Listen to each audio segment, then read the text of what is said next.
नमस्कार साथीहरू, आज फेरि आइसकेको छु नयाँ डिआइवाई लिएर। आज चाहिँ एउटा वुलनको फ्लावर बनाउँदैछु। वुलनको फ्लावर बनाउनको लागि मैले दुईटा कलर लिएको छु। हेर्नु त, यस्तो वुलन फ्लावर। पहिला चाहिँ ग्रीन कलरको चाहिँ धागालाई यसरी बेर्ने, भिडियोमा देखाए जसरी बेर्नु र 20 टाइम्स 20 चोटि बेर्नु होला।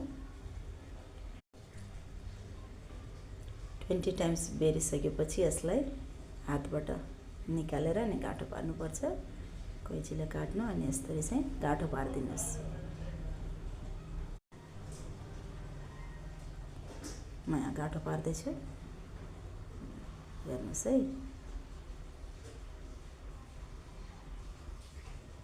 अनि यो बाँकी रहेको भागलाई चाहिँ यसरी काट्दिनु, भिडियोमा देखाए यसरी काट्दिनु होला। यस्तै गरी फुलको लागि मसँग रातो कलरको धागा छ, त्यसलाई चाहिँ 30 चोटि बेर्ने। 30 टाइम्स बेरिसकेपछि यसलाई पनि त्यसरी नै बाँधिदिने। बाँधेपछि यसलाई पनि अघि जस्तै काट्ने कैँचीले। बाँकी रहेको एक्स्ट्रा भागहरूलाई चाहिँ यसरी काट्दिने। यो पेटल्सहरूलाई चाहिँ मजाले मिलाएर राख्ने। यो साइडमा दुईटा धागा छुट्याउनु पर्छ। अनि यो धागाले हरियो कलरको धागालाई रेड कलरको धागामा माथि ल्याएर बाँधिदिने। बाँधिसकेपछि यसलाई फेरि फर्काउने अनि ग्रीन कलरकै धागातिर लगाएर फेरि बाँधिदिने। अब बाँधिसकेपछि यसलाई रातो धागालाई मजाले छोप्ने गरी यसरी बाँधिदिने। 2-3 चोटि गाँठो लगाउनु होला।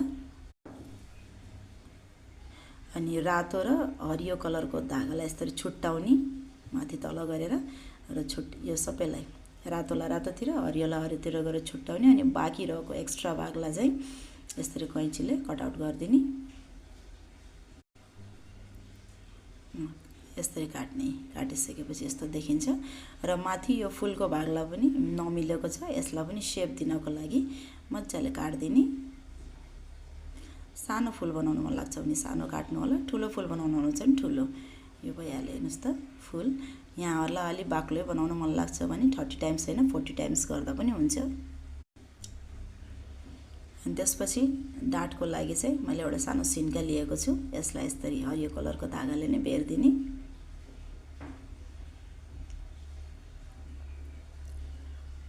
डन्ठालाई पुरै छोप्ने गरी मजाले बेर्दिने हरियो कलरको धागाले। ल हेर्नुहोस् त, फुल रेडी भयो। यहाँहरूलाई मेरो आइडिया कस्तो लाग्यो? मन परेमा लाइक, शेयर, सब्स्क्राइब गरिदिनु होला। धन्यवाद।